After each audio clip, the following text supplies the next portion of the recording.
संत जन हो प्रेमाने बोला. सद्गुरु माता सुभिक्षा सभी मंडल हरदेव जी महाराज की जय. निरंकारी राज्य माता गुरु बचन अवतार की जय. ज्ञान सद्गुरु चैत मानवा घर देवाचे दाखवते. ज्ञान सद्गुरु चैत मानवा मुक्ती मार्गात भेटते.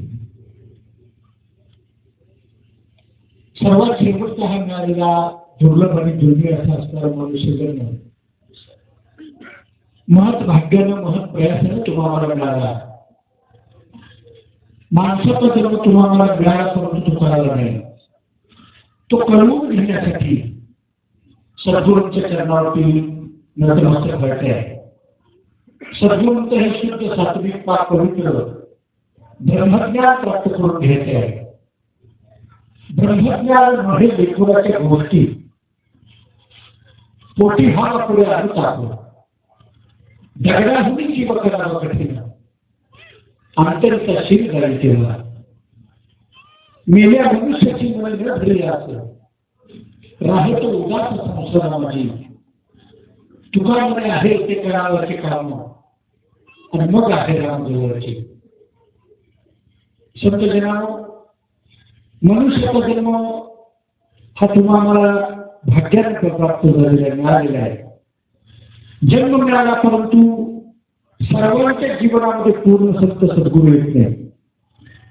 बरं, सद्गुरू नावाची उपाधी लावून घेणारे जगामध्ये पुष्कळ आहे. परंतु खरा सद्गुरू कसा, खरा सद्गुरू कोणाला म्हणालो तर चार प्रमुख लक्षणं ज्यांच्यामध्ये आहेत. जो स्वतः श्रोत्रिय आहे, जो स्वतः ब्रह्मनिष्ठ आहे, जो स्वतः दयाळू कृपाळू आहे आणि संपूर्ण विश्वाच्या कल्याणाची तळमळ ज्यांच्या हृदयात आहे त्यांनाच पूर्ण सद्गुरू म्हणावं. आणि आज सद्गुरू माता सुभिक्षाजी महाराजांच्या मध्ये ही चारही लक्षणं आपल्याला पाहायला मिळतात. सांगलीमध्ये आमच्या 500 एकरच्या घोर ग्राउंडवरती विशाल संत समागम सोहळा झाला आणि संत जनानो राजपिता रमेशजींनी वचन काढलं की असं वाटतच नाही की हा समागम सांगलीमध्ये होतोय. तर संत जनानो हा समागम मुंबईतच होतोय किंवा दिल्लीतच होतोय असं वाटतंय. तर खरोखर संत जनानो सद्गुरूंची खूप मोठी कृपा, खूप मोठी मेहर. आणि सांगलीमध्ये 5 एकराच्या जागेमध्ये भव्य जागेमध्ये डबल मजली सत्संग भवनचं सुद्धा बांधकाम पूर्ण झाले. सद्गुरू माता सुभिक्षाजी महाराजांनी त्याचं उद्घाटन केलं आणि भवन इतकं सुंदर आणि देखणं आहे की महाराष्ट्रामध्ये असं भवन बघायला मिळणार नाही. पण पुढच्या वेळी तुम्ही जेव्हा सांगलीला याल तर कधी पण काही कामानिमित्त सांगलीला याल तर सांगलीचं सत्संग भवन पहा. तर राजपिता रमेशजींनी माताजींनी 2 दिवस नियत संतांनो 4-5 दिवस तो सांगली सत्संग भवनमध्ये मुक्काम केला आणि त्यांना ते इतकं आवडलं की जाताना त्यांनी वचन दिले की उन्हे आम्ही वर्षातून 4-5 दिवस निवांत राहण्याकरता आम्ही सांगलीला जातो. तर संत जनांना खूप सुंदर सद्गुरूंची मेहर संतांना सांगली परिसरामध्ये झाली. तर खरोखर संतांना सत्संग जीवनामध्ये आली. त्यामुळे जीवनामध्ये आनंद आला. संत जनांना सत्संग सर्वांच्या नशिबात नाही. सत्संग ही भाग्याने प्राप्त होते. आज आपलं मोठं नशीब आहे. आपल्या जीवनामध्ये सद्गुरू माता सुभिक्षाजी महाराजांसारखे दृष्टी सद्गुरू आहे. ज्ञान आपल्याला प्राप्त करून घेता येते. आज सुद्धा जे नवीन भाविक सज्जन आहेत, जे नवीन माता भगिनी आहेत, ज्याने अद्यापही ज्ञान प्राप्त केलेलं नाही त्यांच्याकरता सुवर्ण संधी आहे. म्हणून या ठिकाणी अनाउन्समेंट झाली की आधी बघ देव आणि मग जेव. कारण सकाळी आपण सर्वजण जेवण केले तरी परंतु आता खरपूस भूक लागली. तर जरी भूक लागली असली तरी संत जनांना थोडीशी कळ घालून आपण संत जनांना आधी ब्रह्मज्ञान प्राप्त करून घ्यायचंय. कारण हे पोट सकाळी खाल्ले तरी आता भूक लागलेली आहे. भूक हे सत्य बडी सुबह खाओ तो शाम को खडी. आता संतांना परत भूक लागलेली आहे. हे पोट काय झालं, काही केलं झालंच नाही. आणि मग संत जनांना मनुष्याचा जन्म ईश्वराला जाणण्यासाठी, देव अनुभवण्यासाठी, देव पाहण्यासाठी. देव म्हणजे नक्की काय? देव ज्याला फक्त द्यायचंच माहिती आहे. तर मला धन दिले पण धरणाऱ्या आता सांगावाला उरले नाही. तर तिला माझ्या पद्धतीने नाताने दिलं, मग तिला माझ्या पद्धतीने नाताने दिलं. आणि इष्टेक सुद्धा त्याचीच आहे तोपर्यंत मी माझं माझं म्हणतोय. येणाऱ्या पाहुण्यांना सुद्धा दाखवते. हे सगळं दिसते हे आपलंच. आपण दाखवतो आपलं समजून कसं, पण आपलं काहीही नाही. संत जनाब पुरुषी अवस्था ब्रह्मज्ञानाला प्राप्त होते. सगळ्याचा उपभोग घ्यायचा आहे. उपभोग घेऊनच असं लक्ष नाही. परंतु माझं माझं जे म्हणायचं आपण ते निघून गेलं. आजपासून मी म्हणू नका. जिथं मी आहे तिथं तो नाही. जिथला मी नाही झाला त्या ठिकाणीच भगवंत आहे. आजपासून मला म्हणा म्हणू नका आणि आजपासून माझं माझं म्हणू नका. माझं माझ्याने पापाचं कामाला होतं. आणि म्हणून संत जनाब रोज सकाळी उठल्या उठल्या जे जे निरंकारी परिवार आहेत, आज जगामध्ये जे जे निरंकारी परिवार आहेत त्यांना हे ब्रह्मज्ञान प्राप्त असल्यामुळं सकाळी उठल्या उठल्या अंघोळ झाल्याची पहिले करणं काय करतात, तर घरातल्या सर्वांच्या चरणावरती डोकं टेकून धनधरण करतात. आई वडील असतील, आजोबाजी असतील, सासू सासरे असतील, सर्वांच्या चरणावरती डोकं टेकून दर्शन घ्या. तुम्हाला जिंदगीत कधी काही कमी पडणार नाही. निरंकारी राजमातांनी म्हणायच्या, ज्या घरातली लेकरं, ज्या घरातली माणसं सकाळी उठल्या उठल्या आपल्या परिवारामध्ये सर्वांचं दर्शन घेतात त्याला जिंदगीत कधी कमी पडत नाही. संत जनाबाने निरंकारी राजमातांचं वचन खाली राहणार नाही. आणि याचा प्रत्येक घेऊन बघा.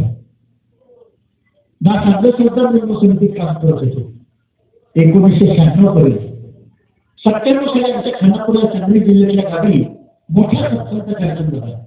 गुरुजी ज्ञानप्रचारक महात्मा बाळासाहेब परब जे आले होते आणि विशाल सत्संग झालेला होता. आणि माझे वर्ग मित्र हरिभक्त परायण ज्ञानप्रचारक दत्तात्रयजी जगताप महाराज माझ्या पाठीमागे लागले होते. आज तुम्ही सत्संग घ्या, आज तुम्ही ब्रह्मज्ञान घ्या. म्हणजे बघूया तर यांचा सत्संग घ्या, बघूया तर देव कसं काय दाखवतात. आणि मग पाठीमागे 2 मित्र मी उभा केले होते. त्यांना म्हटलं मी तुम्हाला इशारा केला की तुम्ही पोलीस स्टेशनला फोन करायचा आणि आज महाराजांचं काम करायचं. देव कसं काय दाखवतात? देव तुम्ही दाखवू शकत नाही. परंतु संतांच्या ठिकाणी माझे हात झाले आणि मला परमात्म्याचं दर्शन झालं. तो दीर्घ दिवस होता 15 ऑगस्ट 1997 वा शुक्रवार 5:15 वाजता सद्गुरूंची माझ्यावरती मेहर झाली. आणि हरिपाठ ज्ञानेश्वरी भगवद्गीता दासबोध वेद विष्णुवंशी पुराण आणि पुराण या सर्व धर्मग्रंथांमध्ये ज्या परमात्म्याची चर्चा आहे, ज्या परमात्म्याचं वर्णन आहे, तो देव प्रत्यक्ष संतांना सद्गुरू बाबा हरदसिंगजी महाराज किंवा गुरु गादीवरती होते. सद्गुरूंच्या कृपेने मला ज्ञान प्राप्त झालं. आणि तो परमात्मा सर्वांच्या घटामध्ये बसलेला आहे हे लक्षात आलं. महाराजांनी सांगितलं की रोज सकाळी उठल्या सर्वघटी नाम देहाते हे एक सूर्यप्रकाशाचं सहस्रश्री आपण म्हणतो की सर्व घडीला तसा हा राम तुम्हाला पाहायला मिळाला. या जगातल्या सगळ्यांचं दर्शन घ्यायचं रोज सकाळी उठल्या आणि त्या दिवसापासून आजपर्यंत संतरामाने पाळलेले आहे. आणि जीवनामध्ये आनंद आला, ब्रह्मानंद आला आणि हे सुख जीवनामध्ये आहे. आणि आता ज्या ज्या ठिकाणी जाईल त्याच्या ठिकाणी त्रास हेच करण्याचा प्रयत्न करतोय. एक को जानो, एक को मानो और एक हो जाओ. आणि सद्गुरूंची पण मोठी मेहर आहे. कीर्तन संपल्यानंतर सुद्धा ब्रह्मज्ञान ज्या म्हणतात संत जनाब, कीर्तन संपल्यानंतर सुद्धा ब्रह्मज्ञानाची व्याज बसते. लोक ज्ञान घेतात त्याचा मला विलक्षण आनंद वाटतो. गेल्या 2 महिन्यापूर्वी सिन्नरमध्ये कीर्तन केलं होतं, नाशिक जिल्ह्यामध्ये सिन्नर. तर त्या सिन्नरमध्ये संतांना कीर्तन संपल्यानंतर 47 लोक ज्ञान घ्यायला बसले होते. तर संतांनी गेल्या सद्गुरूंचे माणसाचा जन्मच ब्रह्मज्ञान प्राप्त होते. आणि मग ज्ञानेश्वरी ग्रंथामध्ये लिहिलेलं आहे ते ज्ञान पैगा भरले जरी मने असे आणावे तरी संताया भसावे सर्वस्वीची. जे ज्ञानाचा पुरुषा तेच सेवा हा दारवंता तो स्वाधीन करून शुभता ओळखोनी तरी सर्व जीवे कर्माचे लागावे आणि गर्वता करावे दास्यचक्र. मग अपेक्षित व्यापुले तेही सांगतील पोशिले, जेणे अंतःकरण बोधिले संकल्प आले. आणि मग देव पुन्हा म्हटलेलं तर ज्याला फक्त द्यायचंच माहितीये तो देव. देणाऱ्याला म्हणायचं देव आणि घेणाऱ्याला म्हणायचं देव. आपण सगळे कशात मोडतो? आपण सगळे घेणार. तर मग देवे पण घेणाऱ्या आता सर्वाला ओढले नाही. आणि तो परमात्मा निर्गुण आहे, तो निराकार आहे, तो आत्मसंग आहे, तो सर्वव्यापी आहे, तो अविनाशी आहे. भगवद्गीतेच्या दुसऱ्या अध्यायामध्ये 23 क्रमांकाचा श्लोक आहे. नैनम छिंदन्ति शस्त्राणि नैनम भेति पावकः नैनम तिलगंतापो न सुशीति मावकः. याला धारदार शस्त्र कापू शकत नाही, याला अग्नी जाळू शकत नाही, याला हवा सुकवू शकत नाही, याला पाणी भिजवू शकत नाही. हा स्त्री नाही, पुरुष नाही, नपुसक नाही, या साधी नाही, मत्य नाही, अंत नाही. हा बेअंत आहे, सतचित आनंद स्वरूप आहे. कणाकणामध्ये, ढिपाढिपामध्ये, रानामानामध्ये, पानाफुलामध्ये, डोंगर दऱ्यामध्ये सगळीकडे हा भरून उरलेला आहे. नाहीतर मग आयुष्यात अज्ञानातच चालू होते. संत जनानो गेल्या वर्षी दासचा मंगळवेळा चालतात कार्यक्रम होता आणि संत जनानो त्या ठिकाणी दास महात्मांच्या घरी 4-5 करीत होतो. तेवढ्याच बाहेर रोडवरून एक मिरवणूक चालली होती. मिरवणूक अशी स्थिती होती, अशी परिस्थिती होती, 4-5 माता भगिनींच्या अंगात आलं होतं. त्या घुमत होत्या, नाचत होत्या. आणि संत जनानो चालली ते मिरवणूक. तो चालता चालता काय झालं, एका माऊलीच्या पायातल्या पट्ट्या असतात ना आपल्या चांदीच्या, ती पट्टी खाली पडली. आता अंगात तर आलेली आहे आणि उचलून तर कसं घ्यायचं. माणसं काय म्हणतील, अंगात आले हे कसं काय करते. आता अवघड प्रश्न झाला, काय करावं. तर ती नाचत नाचत घुमतच म्हणायला लागली, खाली काय पडले बघा, खाली काय पडले बघा. पाठीमागच्या तो ठिकाणी लक्षात आलं, त्यांनी पटकन ती उचलून घेतलं आणि ते पण म्हणते घेतले देवाचा, घेतले देवाचा. सांगण्याचा भावार्थ काय, जगामध्ये अज्ञान अंधश्रद्धा सगळीकडे पसरलेली आहे. पण तो खरा देव काय आज निरंतर मिशनमध्ये आल्यानंतर पाहायला मिळते. आणि खरा देव हा निर्गुण आहे, निराकार आहे. त्याच्या सत्तेनं तुमचं माझं शरीर चाललेलं आहे. चाले हे शरीर कोणाचे सत्ते, कोण बोले तो हरिण देखवी ऐकवी एक नारायण आणि भजन साहित्याची कोणता. माणसाची देव साधवी अहंता, मीच एक करता म्हणून नाही. वृक्षाचे पान हवे याची सत्ता, राहिली अहंता मग खोटे. तुका म्हणे विठू भरला आहे सभाग्य आणि मुली काय तयार करायचे. आणि पांडुरंग कसा आहे आज पाहून घ्या. ज्यांनी ज्यांनी ब्रह्मज्ञान घेतलं नसेल आधी ब्रह्मज्ञान घ्यायला बसा. संत जनानो का म्हणजे पाहणारा, मी जन्माला आल्यापासून मरेपर्यंत काय काय कर्म करतोय हे सगळं पांडुरंग परमात्मा पाहतोय. का म्हणजे पाहणारा, जो म्हणजे कधी डुबत नाही. र म्हणजे जो रंग रूपा नाही वेगळा आहे आणि ग म्हणजे जो पूर्ण गगनामध्ये भरून उरलेला आहे असा पांडुरंग. विठ्ठल, वि म्हणजे विराट विश्वामध्ये राहत असणारी चेतन सत्ता. ठ म्हणजे सर्वांच्या हृदयात खचलेली आहे आणि ल म्हणजे तिचा लय कधीही होत नाही. असा हा परमात्मा मिळाला. आणि म्हणून त्या परमात्म्याला जाणण्यासाठी अनुभवण्यासाठी पाहण्यासाठी आपल्याला देवाने माणसाचा जन्म दिलेला आहे. परंतु आयुष्य गेला तर संतांना असा पूर्ण संत सद्गुरू आपल्याला कुठे भेटत नाही की जो देवाची ओळख करून देऊ शकेल. पण आज संत निरंतर मिशन जगाला आवाज देत आहे.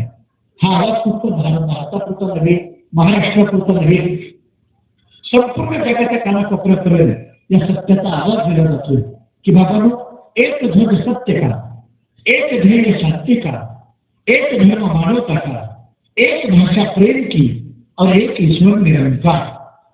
परवा एकदम सज्जन घरी आला होता, शंका घेऊन घरी आला. म्हटलं काय शंका आहे, तर म्हणजे 33 कोटी देवांची नावं पडली. म्हणजे कमाल. आता 33 कोटी देव त्या जगात खेळत नाही, तर मी नावं कुठून सांगणार. कोटी हा जो शब्द दिलेला आहे ना, हा प्रकार या अनुषंगाने दिलेला. 33 प्रकारचे अवतार झाले असं म्हटलेलं आहे. तर सांगण्याचा भावार्थ काय, 33 कोटी देव त्या जगात खेळत नाही, तुम्ही तुम्हाला नावं कुठले सांगणार. तर सांगण्याचा भावार्थ काय, संत तुकोबारायांनी सांगितलं, आपण तो एक देव करून घेतला तेने जीवा सुरू नव्हे.